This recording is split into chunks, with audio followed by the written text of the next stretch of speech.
Dice así la palabra del Señor. Y escribe al ángel de la iglesia en Pérgamo, el que tiene la espada aguda de 2 filos, dice esto: yo conozco tus obras y dónde moras, donde está el trono de Satanás, pero retienes mi nombre y no has negado mi fe, ni aun en los días en que Antipas, mi testigo fiel, fue muerto entre vosotros, donde mora Satanás. Pero tengo unas pocas cosas contra ti, que tienes ahí a los que retienen la doctrina de Balaam, que enseñaba a Balac a poner tropiezo ante los hijos de Israel, a comer de cosas sacrificadas a los ídolos y a cometer fornicación. Y también tienes a los que retienen la doctrina de los nicolaitas, la que yo aborrezco. Por tanto, arrepiéntete, pues si no, vendré a ti pronto y pelearé contra ellos con la espada de mi boca. El que tiene oído, oiga lo que el Espíritu dice a las iglesias. Al que venciere daré a comer del maná escondido, y le daré una piedrecita blanca, y en la piedrecita escrito un nombre nuevo, el cual ninguno conoce, sino aquel que lo recibe. Tome asiento. Fíjese, hoy empezamos la iglesia de Pérgamo, y si se dieron cuenta dimos una para atrás y después la semana que viene damos una para adelante. La semana que viene llegamos a Sardis. Ya Sami predicó sobre Tiatira el domingo pasado. Pero esta carta a Pérgamo encontramos que llega en un momento, ¿verdad?, en el cual la iglesia básicamente entra a este periodo tan quizás fuerte, podría decir, por no tener otra palabra. La palabra Pérgamo lo que quiere decir es compromiso matrimonial. Básicamente este es el periodo donde la iglesia se casa con el Estado. La iglesia se casa con el Estado. Constantino se convierte en el año 313 y los eruditos del dispensacionalismo dicen que el periodo de Pérgamo cubre desde el 313 al 606. Casi 300 años de historia donde vemos que la iglesia empieza a perder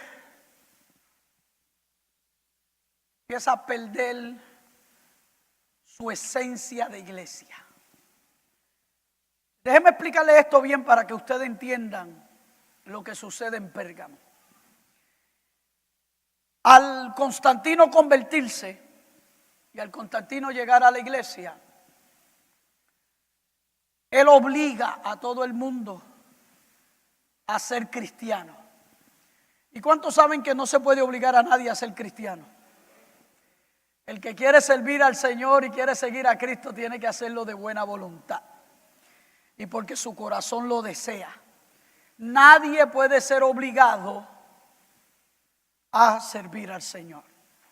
Pero Constantino dice: la religión de la iglesia es esta, la cristiandad. Imagínese usted entonces cómo hay buenas nuevas y malas nuevas. ¿Cuáles son las buenas nuevas? Obvias. Las buenas nuevas es que la persecución para. La iglesia sale de los escondites y sale de las catacumbas y sale de los lugares donde era perseguida por los romanos y ahora sale lo que dicen en inglés, al public square. Salen al centro de la ciudad. Y cuando la iglesia sale al centro de la ciudad, es una gran responsabilidad. Pero cuando la iglesia sale al centro de la ciudad, miramos que la obligación de que fuera la iglesia del Estado le hace mucho daño a la iglesia. Las malas nuevas. Porque lo que sucede es que todo el que quiere ser algún funcionario en el gobierno, todo el que quiere ser algún oficial político, alguien que quiera ser, ¿verdad?, algo en el Imperio Romano, tiene que entrar por la iglesia. La iglesia se convierte en el camino hacia cualquier posición política, cualquier posición cívica, cualquier posición en, ¿verdad?, cualquier funcionamiento gubernamental. ¿Y qué pasa con esto? Bueno, que muchos hacen profesión de fe, muchos se bautizan, muchos hacen profesión de fe, pero su corazón no está. Y tú no puedes servir a Dios si tu corazón no está. Tú no puedes servir a Dios si tu corazón no se entrega a las manos del Señor. ¿Y qué vemos? Que aquí es el periodo más oscuro de la iglesia, porque es el periodo de la iglesia donde la iglesia empieza a recibir todas estas doctrinas que nosotros vemos que ahora, después de 2000 años, se han cementado dentro de la iglesia. La primera que empieza, ¿verdad?, como ustedes muy bien saben, la adoración a los santos, la veneración de los santos, ¿verdad?, el establecimiento papal, la adoración a María, el bautismo de los niños, tantas cosas que empiezan a introducirse a la iglesia que vienen de ¿qué? Religiones paganas. La iglesia no tenía tales prácticas. Estas eran prácticas de religiones paganas. Sabemos que una de las religiones más antiguas del mundo, de la civilización, que podemos ir hasta allá al tiempo de Noé, y la Biblia, ¿verdad?, lo registra. Septiranes, Nimrod, ¿verdad?, la diosa y su hijo. Y de ahí sale la adoración a María, básicamente. Muchas religiones paganas habían adoptado la manera de madre y hijo en cuanto a deidades. Y cuando ellos vieron, bueno, Jesús tuvo una madre, para nosotros es muy fácil cambiarle los nombres. Que Nimrod sea Jesús y que Septiranes sea María, es lo mismo, no hay ninguna diferencia. La gran diferencia era que María nunca fue promovida por los discípulos y por los apóstoles como una diosa, ni tampoco fue promovida como una deidad en la línea de Jesús. Aún hay una doctrina que se desarrolla más allá, más adelante, en el año 1000, que dice que la concepción inmaculada no era necesariamente solo la de Jesús, sino que también María fue concebida de la misma manera, sin pecado. Y ustedes, los que fueron católicos, se acuerdan aún cómo se declaraba que María fue concebida sin pecado. Esto fue una doctrina que penetró la iglesia para allá, para el año 1000 después de Cristo. Interesante, ¿verdad? Porque cuando miramos las enseñanzas de los apóstoles, nos damos cuenta que nada que ver. Los apóstoles estaban claros que la salvación vino a través de la persona de Cristo y Cristo solamente. Sabían los apóstoles que la salvación venía a través de la fe, ¿verdad? Como ellos, ¿verdad?, muy bien escribieron, sin la cual nadie podía ver al Señor. Pero claro, Pérgamo, compromiso matrimonial. Por eso es que cuando nos comprometemos, perdemos. Cuando el hombre compromete su fe, cuando la mujer compromete su fe, pierde. Porque nuestra fe no puede comprometerse con nada ni con nadie. Nuestra fe solo puede ser puesta en Jesús. Todo lo otro es adicional. Cuando nosotros los seres humanos ponemos nuestra fe en otras cosas, fallamos. Cuando usted tiene su fe puesta en un hombre, tanta gente Le ponen su vista en el hombre. Me acuerdo hasta Gigito una vez que tuvo que salir en su canal de televisión pidiéndole al pueblo de Puerto Rico: por favor, dejen de estar viéndome a mí más de lo que yo soy. Soy un hombre. Por favor, no traten de venerarme ni ponerme en tal pedestal que yo no pertenezco ahí. El único que sana, salva y viene pronto se llama Jesús. Pero qué triste cuando la gente pone su fe en un hombre. Maldito, dice la Biblia, qué tremendo. Maldito el hombre que confía en el otro hombre. Dios está claro de que nosotros no podemos confiar en el uno en el otro. Cuando nosotros confiamos el uno en el otro, fallamos. O fallas tú o fallo yo, pero fallamos todos. ¿Por qué? Porque nosotros no tenemos ese poder, no tenemos esa habilidad que tuvo Cristo de siempre hacer lo correcto. ¿Cuántos aquí, si yo hago la pregunta, pueden declarar que siempre hacen lo correcto? Y un amén. No lo esperaba.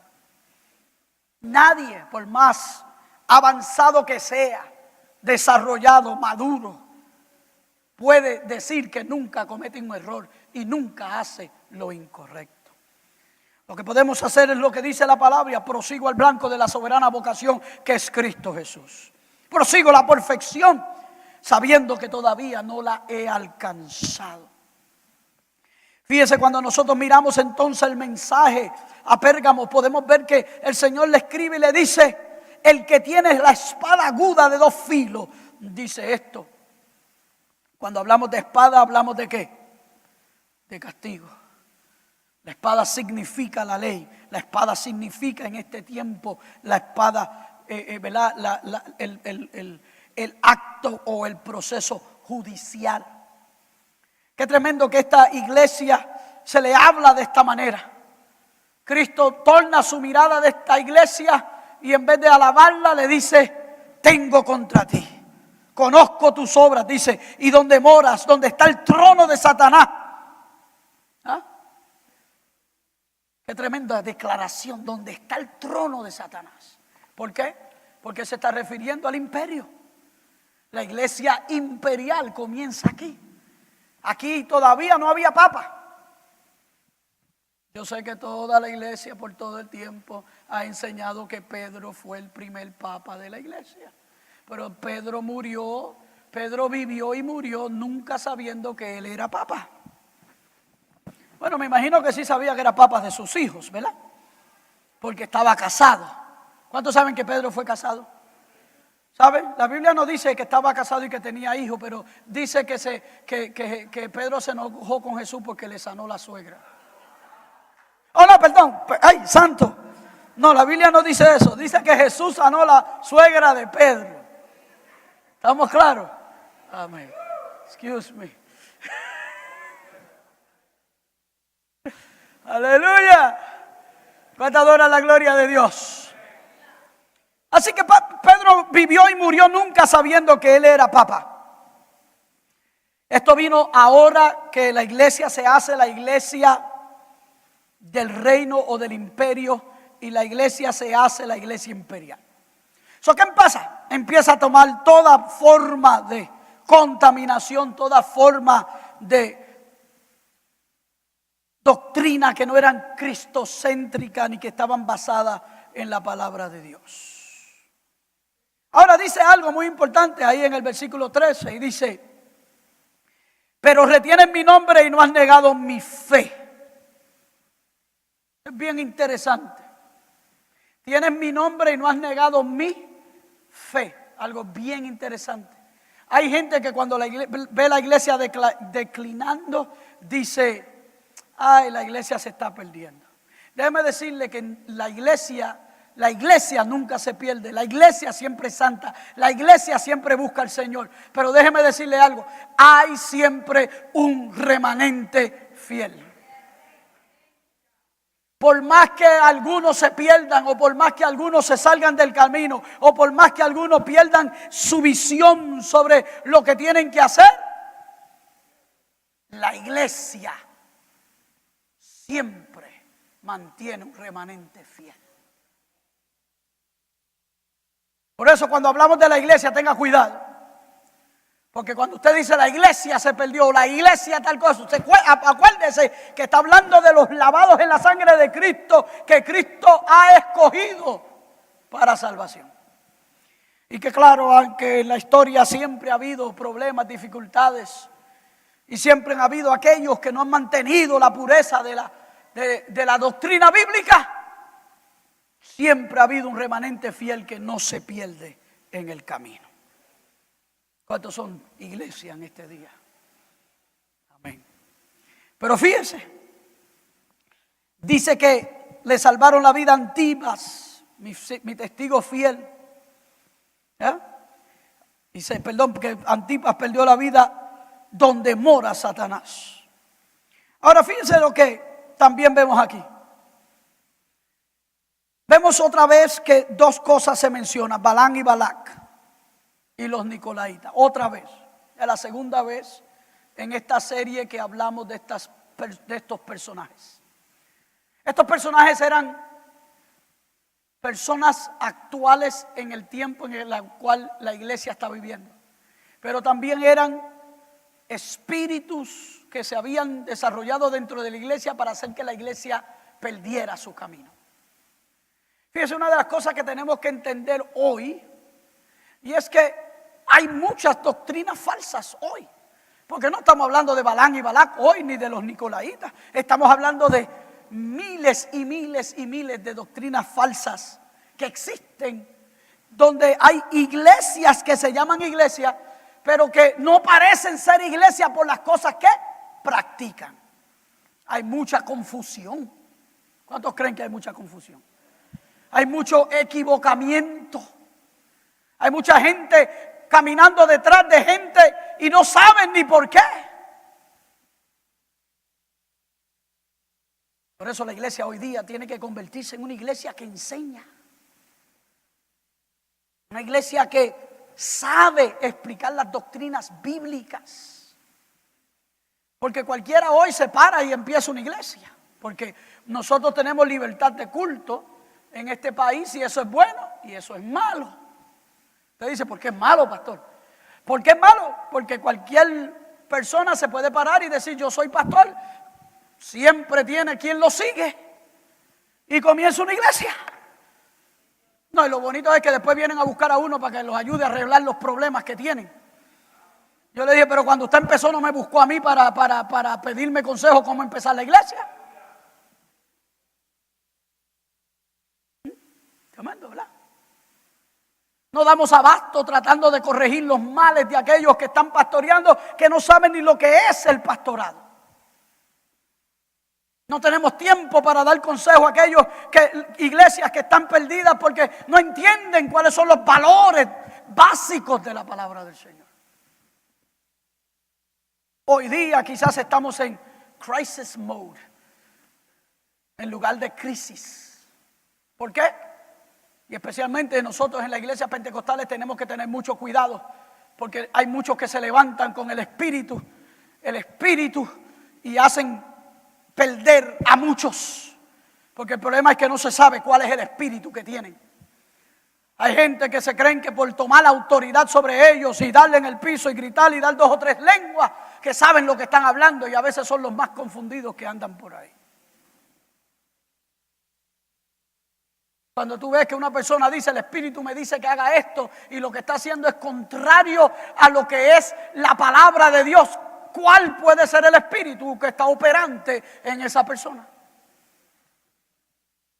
Cuando tú ves una persona actuando en el espíritu y tú ves que el fruto del espíritu no está en esa persona, pues entonces, ¿cuál es el espíritu? Porque el espíritu tiene un fruto que se divide en diferentes partes y comienza con amor.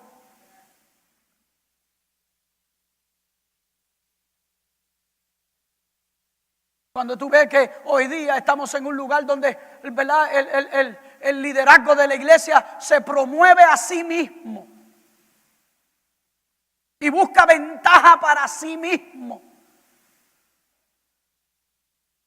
y usa cualquier manipulación para extraer de la congregación lo que necesita para vivir. ¿Cuál es el espíritu que está ahí? Pero por lo menos si trabajara y hiciera algo, ¿verdad? Para ganarse lo que se le da, gloria a Dios. Pero su trabajo es la manipulación y herramientas que no son de Dios. Él le dice a esta iglesia: tengo contra ti porque retiene la doctrina de Balaam. ¿Sabe lo que la historia en el libro de Números habla de Balaam? ¿Verdad que sí? ¿Se acuerdan de este profeta que le prediqué hace unos meses atrás? De este profeta que aparece de la nada, que no viene de los hijos de Israel, que no es israelita, pero que la misma Biblia lo llama profeta, y que dice que aparece para dar consejo al rey Balac para que pregone en contra del pueblo de Dios.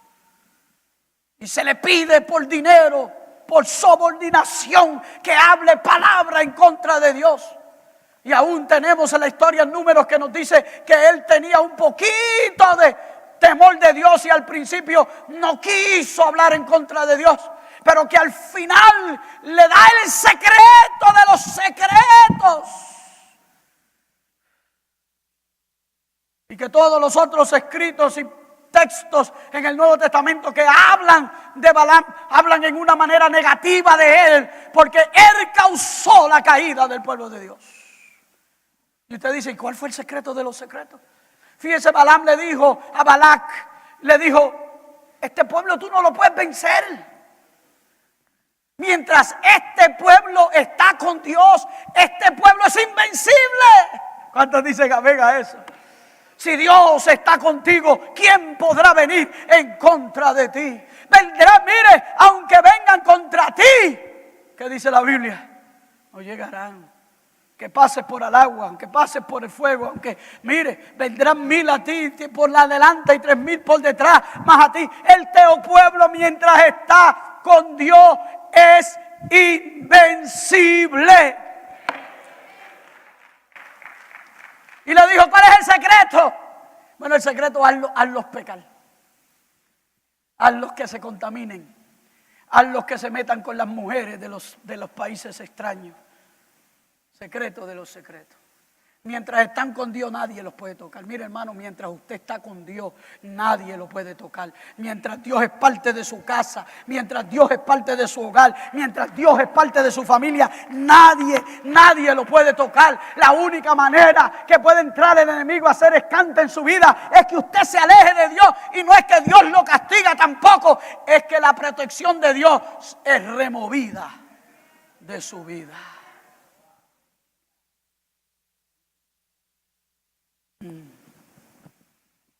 Hoy hay muchos Balanes por ahí haciendo pecar al pueblo de Dios.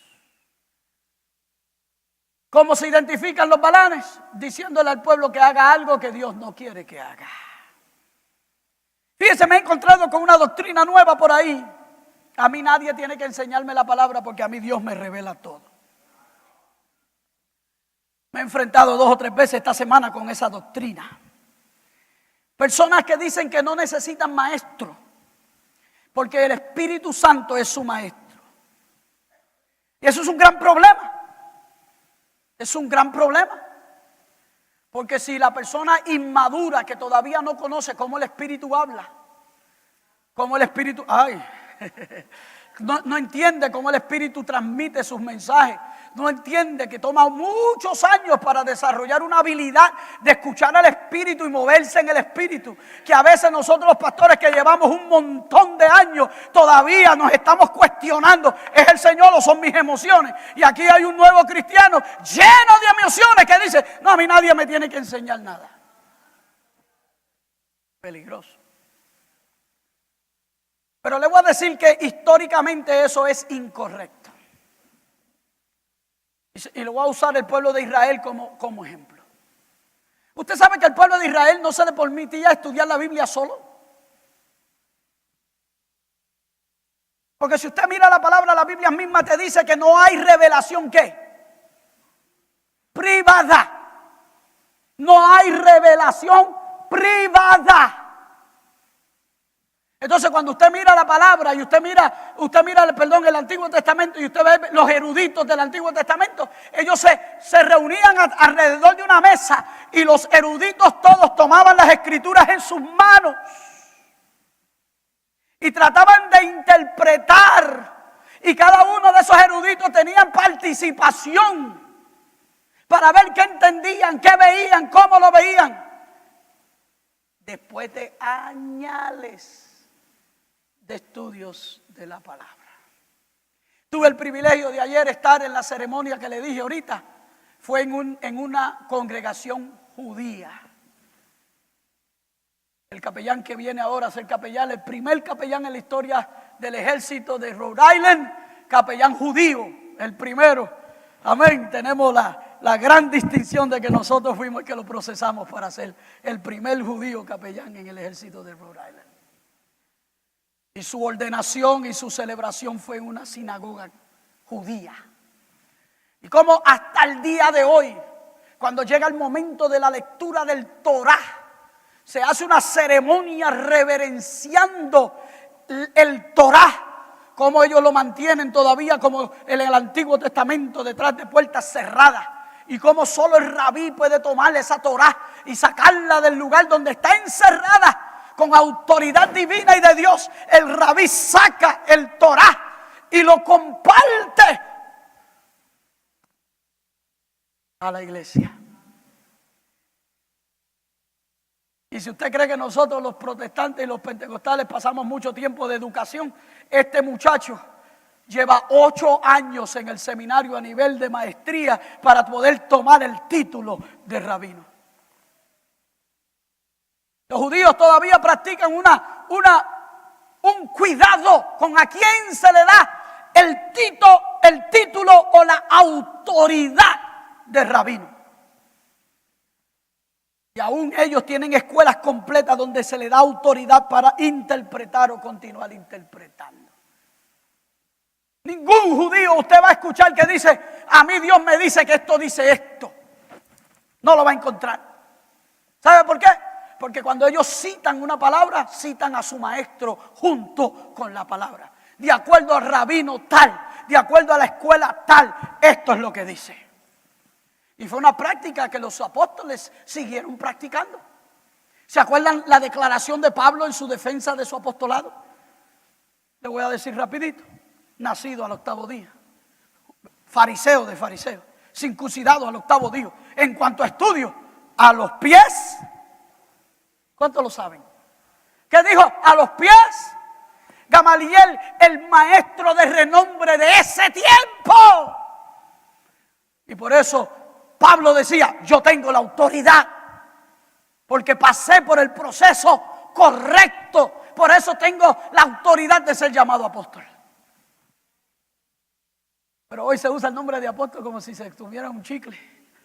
Hoy todo el mundo es apóstol, apóstol, apóstol, apóstol.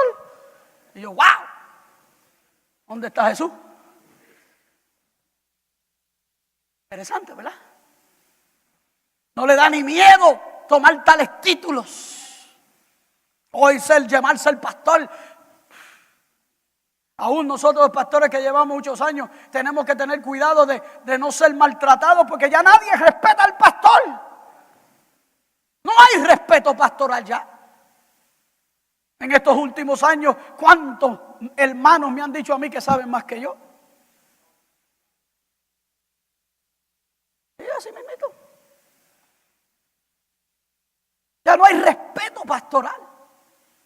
Y uno trata de ayudar a la gente y de enseñarles, y miran a uno como que tuviera 4 ojos y 6 narices.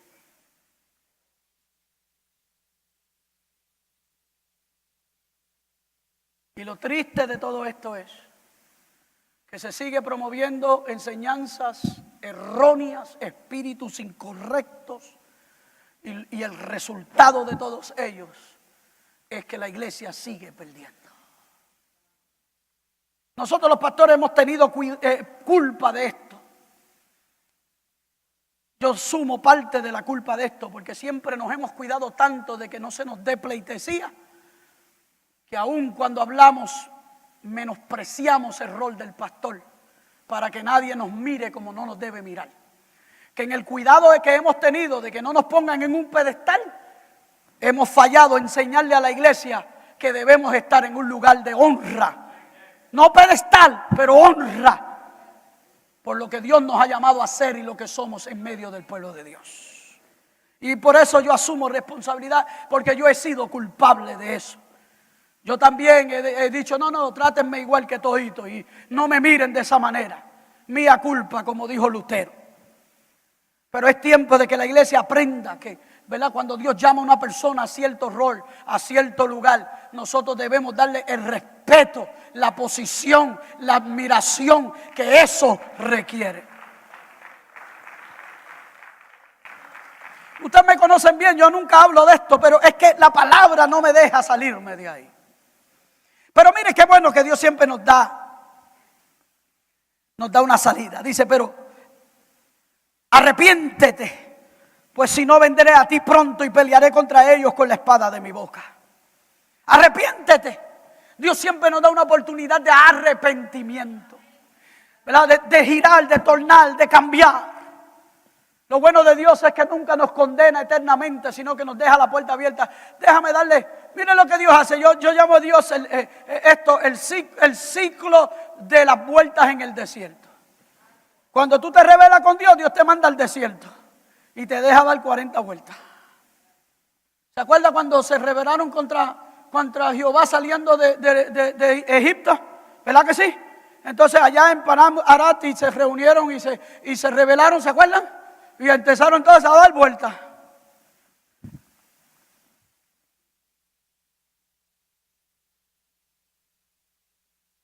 Señor, ¿y cuándo voy a salir de aquí? ¿Y cuándo tú me vas a llamar? ¿Y cuándo va a ver tu llamada en mi vida? ¿Y cuándo? No estás en el desierto. Para salir del desierto tiene que haber arrepentimiento. Para salir del desierto hay que haber arrepentimiento. Tú tienes que reconocer lo que has hecho y tienes que arrepentirte. Porque mientras tú crees que tienes al pastor engañado, mientras tú crees que tienes a los hermanos engañados, Dios, el que ve todas las cosas, dice, yo no puedo ser burlado. Lo que el hombre sembrare, eso cosechará. ¿Cuántos están entendiendo? Qué tremendo. Lo bueno es que este mensaje termina con algo también. Dice, a los que vencieren, al que venciera le daré a comer del maná escondido y le daré una piedrecita blanca. Y en la piedrecita escrito un nombre nuevo, el cual ninguno conoce sino aquel que lo recibe.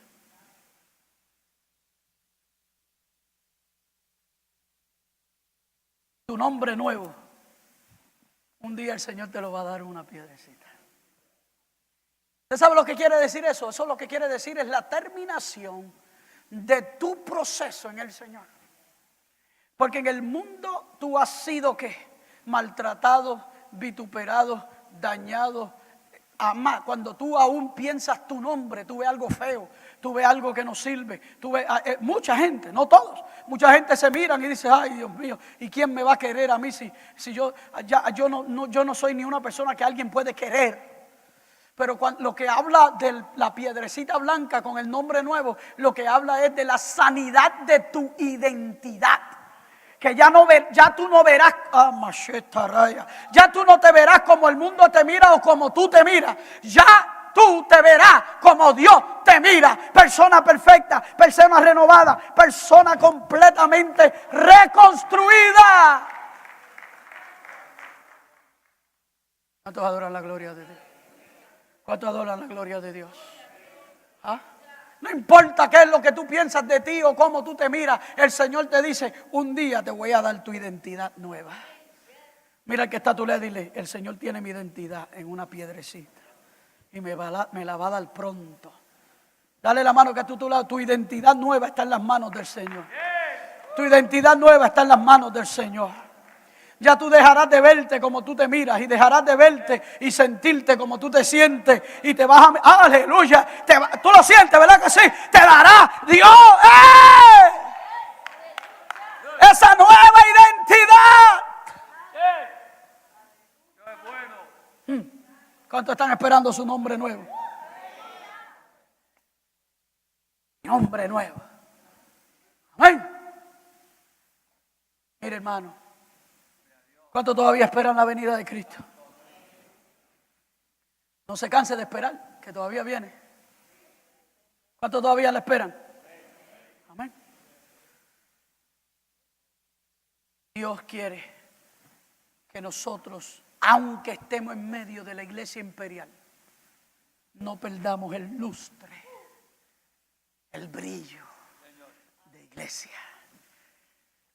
¿Cuántos tienen el brillo de iglesia? El brillo de iglesia.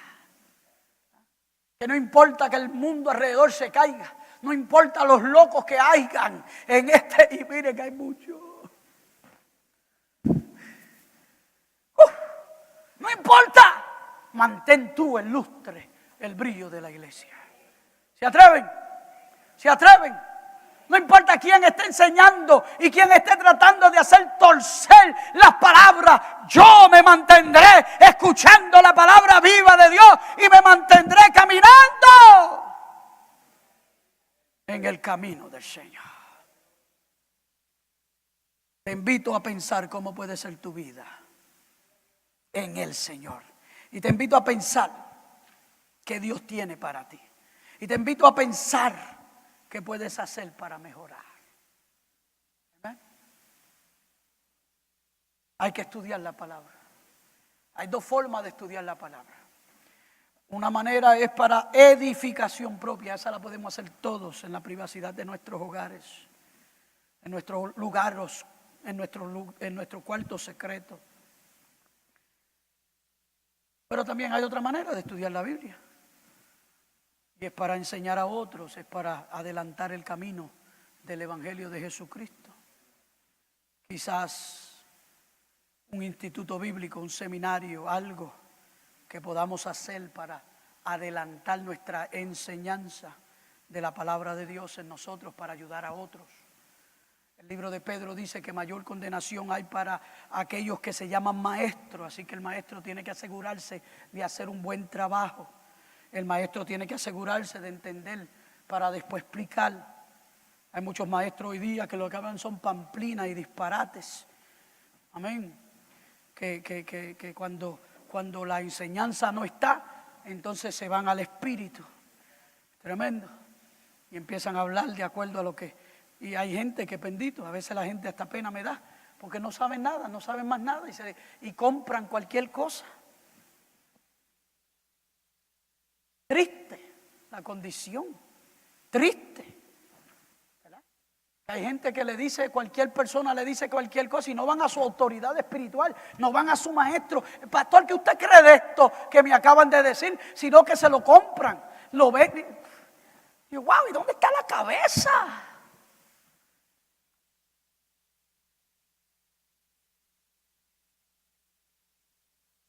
¿Dónde está nuestra habilidad de buscar verdades?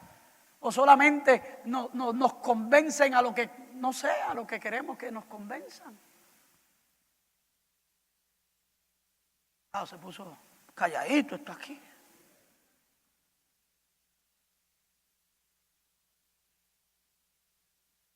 Todos dicen gloria a Dios. ¿Cuántos quieren aprender de verdad? ¿Cuántos quieren aprender de verdad? Amén. Amén. Dios está buscando que su iglesia brille en este tiempo. Yo te invito a brillar. Amén. Ponte de pie en este día. Gloria a Dios. God is good. God is good. And all the time, God is good. Amen. God is good. God is good. My God is a mighty God. Usted sabe que muchas veces estamos mucho tiempo en la iglesia. Yo estoy llegando a pensar que el mucho tiempo en la iglesia hace daño.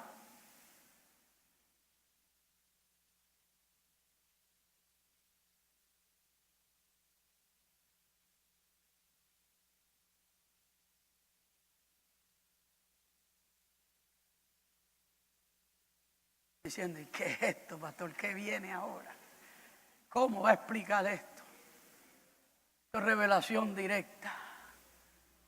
Óigame bien claro. A veces pasamos añales en la iglesia. Dame un segundito, Sammy. Quiero que escuchen esto bien. A veces pasamos añales en la iglesia. No hay movimiento hacia adelante. No hay mejora.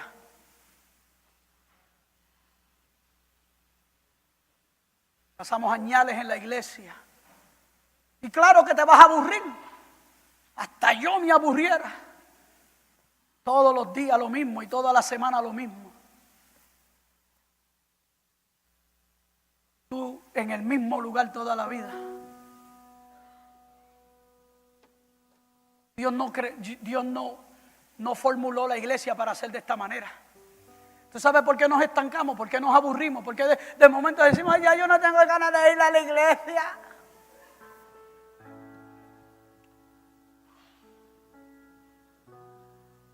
Porque vienes a hacer lo mismo. Entonces el culto de Dios se convierte en monótono. El culto de Dios se convierte en monótono. Y ya cantó Sammy esa canción la semana pasada. Y ahí viene otra vez con la misma cantaleta. Y durante toda la semana no hiciste nada. Y llevas 20 años en la iglesia y lo que te hace es dándote en el pecho que llevas 20 años en la iglesia. ¿Y para qué son esos 20 años? Durante toda la semana no hiciste nada para que otro se educara. No hiciste nada para que otro se salvara. No hiciste nada para tú ser ministro de Jesucristo. Para asumir ministerio y para hacer el trabajo que Dios te llamó a hacer.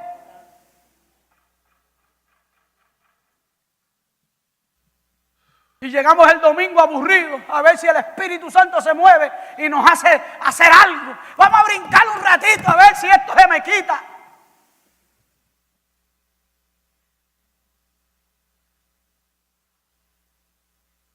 La obra de Dios está bajando ahora. La obra de Dios está bajando ahora. Dios te llamó a transicionar. De 0 a 5 años preparación. De 6 a 10 años trabajo. De 11 a 16 años en adelante ministerio. Pero tenemos gente 20 años en la iglesia y todavía sentado en la misma banca esperando algo.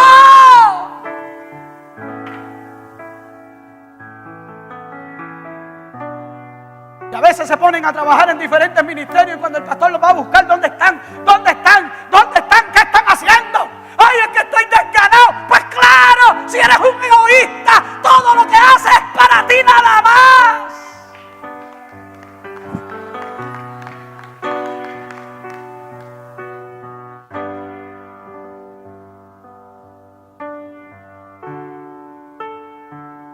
Y a veces estamos peleando y luchando con cosas que ya debiéramos haber ganado ya. ¿Y cuántas veces te voy a hablar de las emociones dañadas y tú vas a seguir con las emociones dañadas? ¡Ya sana!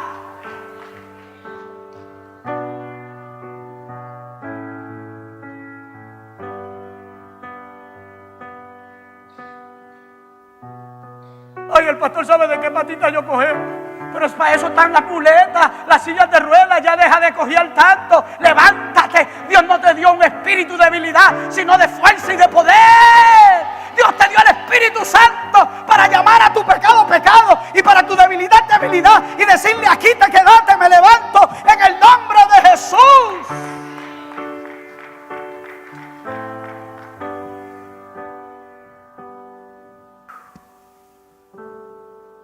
Aprovechen lo que me queda de tiempo, hermano, porque pastores como yo van a empezar a desaparecer, porque el cansancio que tenemos es inmenso y nos cansamos de hablarle al pueblo y el pueblo no entiende.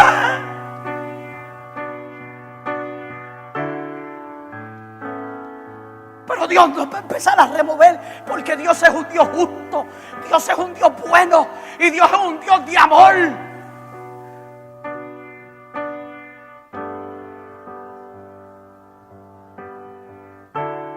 Ahí en la misma, y en la misma, y en la misma, y en la misma.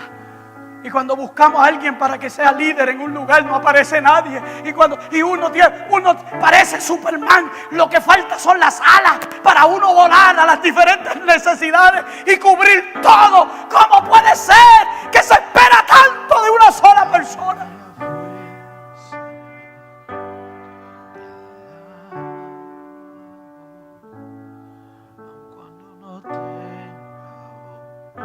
Y tú sentado esperando yo no sé qué. Levántate tú que duermes y te alumbrará Cristo. Vente, Dios no te salvó para estar estancado en un lugar. Dios te salvó para ser útil, útil, útil, útil. Tu vida crecerá cuando tú creas, cuando tú te levantas. Tu vida llegará. Yo no sé usted, pero yo siento la gloria de Dios.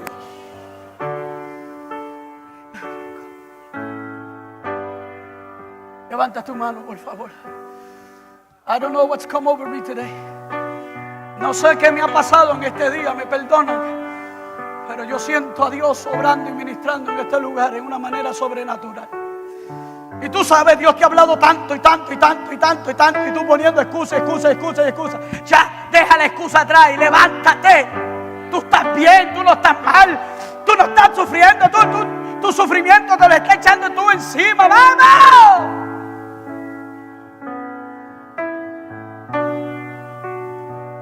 My God. My God. ¿Cuántos quieren hacer la voluntad de Dios? Vamos.